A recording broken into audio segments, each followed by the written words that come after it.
Hello student, good morning.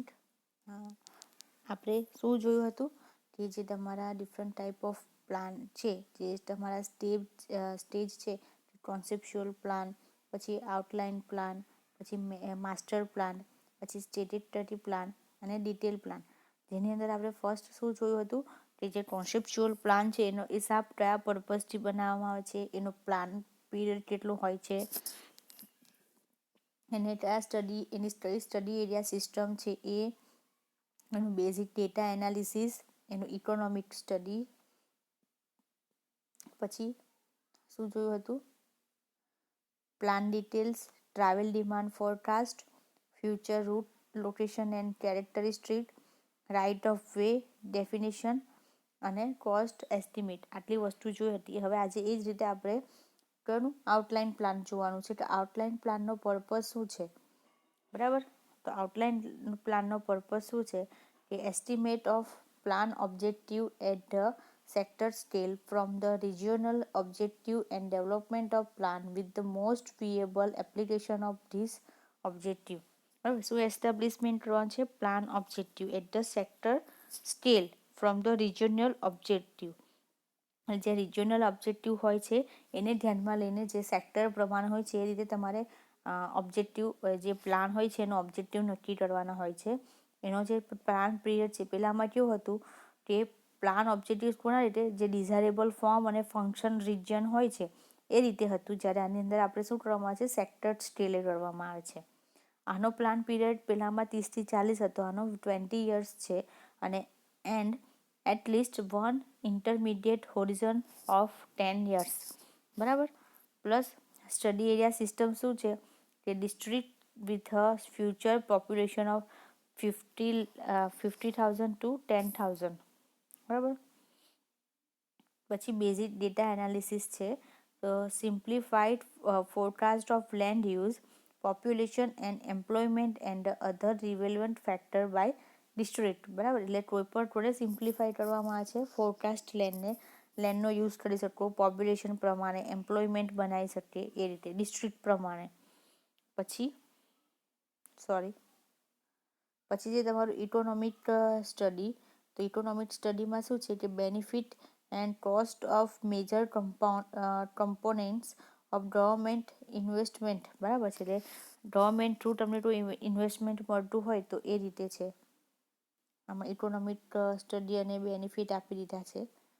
પછી છે તમારું પ્લાનની ડિટેલ્સ, તો પ્લાન ડિટેલ્સમાં major land use area outlined using the generalised land use classification. એટલે જેટલા પણ તમે એરિયા એમાં કવર કર્યો છે એ એરિયાને તમારે ક્લાસિફાઈ કરવાનો છે કે તમે કયા એરિયાને કેવી રીતે યુઝ કરો છો એને આખું ક્લાસિફાઈડ. લાઈક કોઈ એરિયા આપી દીધો હોય તમને, બરાબર, તો એ એરિયામાં કઈ જગ્યા પર સર્કલ આવશે, કઈ જગ્યાથી તો રૂટ મેચ થશે, બરાબર. પ્લસ અહીંયા ક્યાં જગ્યા પર પાર્કિંગ છે, કેટલા વ્હીકલ એક જગ્યાથી બીજી જગ્યા પર ટ્રાન્સપોર્ટ થઈ શકે એમ છે, એ રીતે ક્યાં સિગ્નલ્સ પ્રોવાઈડ કર્યા છે એ રીતે.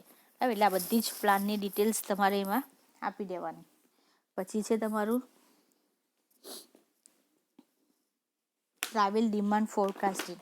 બરાબર, તો ટ્રાવેલ ડિમાન્ડ ફોરકાસ્ટિંગમાં શું આવે કે estimate of future travel demand on major transport route using the simplified transport models in the conjunction with the land use model. બરાબર, કે એસ્ટિમેટ ફર્સ્ટ પહેલાંથી, કારણ કે હવે તમે હમણાં એક્ઝિસ્ટિંગ જે સિચ્યુએશન છે એ પ્રમાણે જો પ્લાનિંગ કરતા હોય તો ફ્યુચરમાં કેટલી વધારે થઈ શકે એમ છે, બરાબર. પ્લસ તમે એને કેટલું ડેવલપ કરી શકો છો એ પણ તમારે સિમ્પ્લિફાઈ કરી દેવાનું. પછી future route location and characteristic, તો based on the locational study of major transportation route. એ કોના પર આધાર રાખે કે ત્યાંનો એરિયા કેવો છે, ત્યાંનું લોકેશન કેવું છે એના ઉપરથી, બરાબર. પછી છે right of way definition, the board land reservation define giving the consideration to major land. બરાબર. અને કોસ્ટ એસ્ટિમેટ શું છે? કોસ્ટ રૂટ માઇલ બેઝિક, જે પ્રમાણે રૂટ હશે રૂટનું કેટલું ડિસ્ટન્સ છે એના ઉપરથી તમે કોસ્ટ એસ્ટિમેટ કરી શકો છો. પછી એ જ રીતે તમારે માસ્ટર પ્લાન છે, જેનો તમારો પર્પઝ છે કે estimate of the plan objective at the district scale from the sector objective and development of plan with the most viable application of this objective. પેલામાં સેક્ટર સ્કેલે જ હતું પણ રિજિયોનલ ઓબ્જેક્ટિવ હતું. અહીંયા કેવા છે તમારા સેક્ટર ઓબ્જેક્ટિવ જ છે ને આમાં સોરી ડિસ્ટ્રિક્ટ સ્કેલ છે.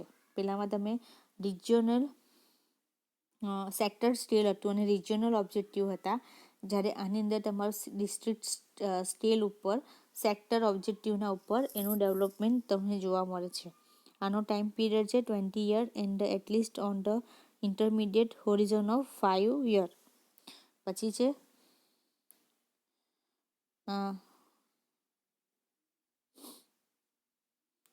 neighborhood subdivided into the homogeneous zone of 5000 to 10,000 કે કેટલા સ્ટડી એરિયા સિસ્ટમ છે એ.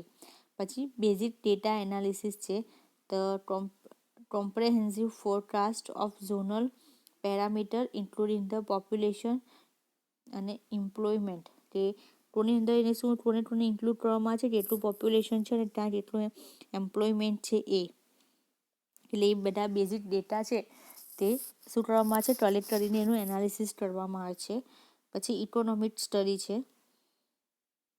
The benefit and cost of major land user considering government and private investment.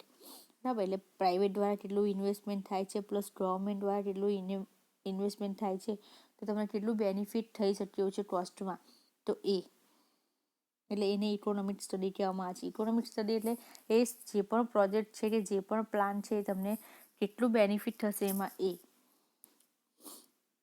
પછી એમાં એની આગળ તમારું પ્લાન ડિટેલ્સ છે, તો માસ્ટર પ્લાનની અંદર major land use area define using generalise land use zone, કે જે પ્રમાણે કેવી જનરલાઇઝ કરવામાં આવે છે ને લેન્ડ યુઝ ઝોન તરીકે, કે અમુક એરિયાને અમુક ઝોનમાં આપણે વેચી દેતા હોય છે કે આ રેસિડેન્શિયલ ઝોન છે, આ ઇન્ડસ્ટ્રીયલ ઝોન છે, તો એ પ્રમાણે એ જે ઝોનનો યુઝ થતો હોય છે એને એ રીતે એને જનરલાઇઝ કરવામાં આવે છે. પછી છે તમારું એની અંદર સેકન્ડ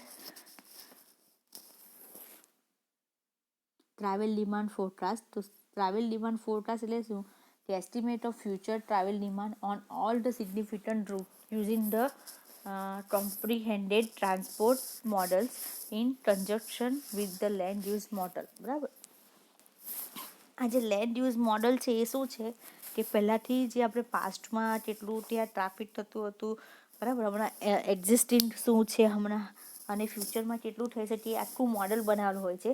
એટલે એ મોડલનો યુઝ કરીને તમે ફ્યુચરનું જે તમારે પ્લાનિંગ કરવાનું હોય, ટ્રાવેલ ડિમાન્ડ કેટલી વધશે તો એ તમે એના ઉપરથી ફાઇન્ડ કરી શકો છો. બરાબર, અને પ્લસ બધા જ ટ્રાવેલ ડિમાન્ડ કેટલા બધા જ રૂટ ઉપર કેટલી છે એ પણ તમારે ધ્યાનમાં આપવાની છે. પછી છે તમારું ફ્યુચર રૂટ લોકેશન અને એનું કેરેક્ટરિસ્ટિકમાં કે based on the functional design study of major transport route and location study of minor facility, કે તમે એને કેવી રીતે ફાઇન્ડ કરી શકો કે કઈ ફંક્શન શું છે, તમારી જે ડિઝાઇન કરી છે તમે જે પણ રૂટની તે તમારી એ ફંક્શનલ બેઝ ઉપર કઈ છે, પ્લસ એ કયા રૂટનું લોકેશન કેવું છે, એ રૂટનો કેટલો યુઝ થાય છે એના ઉપર તમને નક્કી કરવામાં આવે છે. અને રાઇટ ઓફ વે ડેફિનેશન અને કોસ્ટ એસ્ટિમેટમાં શું છે કે property affected generally define as the basic for the land reservation. અને લાસ્ટ છે કે જનરલ યુનિટ કોસ્ટ પર area volume and length basic for the major element, એટલે જે પણ કેટલા જથ્થામાં બનાવવાનું છે કેટલી લેન્થમાં, બરાબર, એ રીતે યુનિટ કોસ્ટ એરિયા પ્રમાણે કરવામાં આવે છે. હવે આપણે કોનો પર્પઝ જોઈએ, સ્ટેટ્યુટરી પ્લાનનો. તો establishment of plan objective at the local scale from the district objective and development of local plan with the most viable application of this objective. તે રીતે ડેવલપમેન્ટ પ્લાન ને ઓબ્જેક્ટિવ કરવામાં આવે છે કયા લેવલ કયા સ્કેલ ઉપર, લોકલ સ્કેલ ઉપર ડિસ્ટ્રિક્ટ ઓબ્જેક્ટિવ. બરાબર, પછી કેટલા ટાઈમ પીરિયડ છે 10 year and at least one intermediate horizon of 1 year. પછી zone street block and or major property subdivision. એના પછી છે detail special forecast depending on the problem. એ શું છે તમારું કે બેઝિક ડેટા એનાલિસિસ કેવી રીતે કરવામાં આવે છે, detail special forecast depending open the problem, જેટલા ટાઈપનો પ્રોબ્લેમ છે એના ઉપરથી જ એ જેટલા પણ તમને ડેટા મળતા હોય એના ઉપર તમારે એનું એનાલિસિસ કરવાનું હોય છે. પછી છે benefit and cost of detail zoning and design alternative, કે જે પણ તમારે બેનિફિટ અને કોસ્ટ થતો હોય છે તો એ કયા ઝોનમાં પ્લસ એની કઈ ડિઝાઇન તમને અલ્ટરનેટિવ મળી શકે છે, તો એના દ્વારા તમે ઇકોનોમિક સ્ટડી કરી શકો. એટલે તમને પહેલાં જ કીધું હતું એમ કે આપણી પાસે કોઈ પણ પ્લાન હોય તો આપણી પાસે એની સાથે બીજો કોઈ અલ્ટરનેટિવ ચોઇસ હોય જ છે, તો એમાંથી તમને કયું ઇકોનોમિક, કયું સસ્તું ને સારું પડે એ તમારે ધ્યાનમાં રાખવાનું. પછી છે એનું પ્લાનનું ડિટેલ્સ. તો સ્ટેટ્યુટરી પ્લાનની ડિટેલ્સમાં detail zoning and preliminary design proposal, કે જે કોઈ ઝોનમાં વેચી દીધા હોય અમુક એરિયાને તો એની ડિટેલ્સ આપવાની, પ્લસ ડિઝાઇન પ્રપોઝલ હોય છે તે, પ્લસ એના પછી તમારું estimate from the preceding planning stage supplemented by detail travel analysis for specific design problem. એ શું છે તમારું ટ્રાવેલ ડિમાન્ડ ફોરકાસ્ટ, કે કેટલી ટ્રાવેલ ડિમાન્ડની તમારે કરવું હોય તો તે રીતે એસ્ટિમેટ કરવામાં આવે છે કે presiding the planning stage supplemented by detail travel, કેટલું ડિટેલ ટ્રાવેલ થાય છે, કેટલું ટ્રાવેલિંગ થાય છે એના ઉપરથી. પછી તેમાં ફ્યુચર રૂટ લોકેશન અને કેરેક્ટરિસ્ટિકમાં છે કે based on the preliminary design study which then the provides basic for the preparing implementation plan, કે જે પુના ઉપરથી ડિઝાઇન ડેફિનેશન અને કેરેક્ટરિસ્ટિક નક્કી થાય છે. તમે જે પ્લાન ઇમ્પ્લિમેન્ટેશન કરો છો, જે પ્રિપેર કરો છો બેઝિક પ્લાન, એની સ્ટડી ઉપરથી તમે એને યુઝ કરી શકો છો. પછી property acquisition line define to nearest 5 to 10 feet, અને કોસ્ટમાં શું થાય કે detail unit cost basic for the major element, મોટા એલિમેન્ટ માટે પણ જે પણ કોસ્ટ હોય એટલું ડિટેલ યુનિટ કોસ્ટ ગણવામાં આવે છે. અને તમારું લાસ્ટ છે તમારો ડિટેલ પ્લાન. તો ડિટેલ પ્લાનમાં શું થાય છે કે એનો પર્પઝ શું છે કે formulation of detail land use control plan, development and redevelopment plan, design and implementation scheme.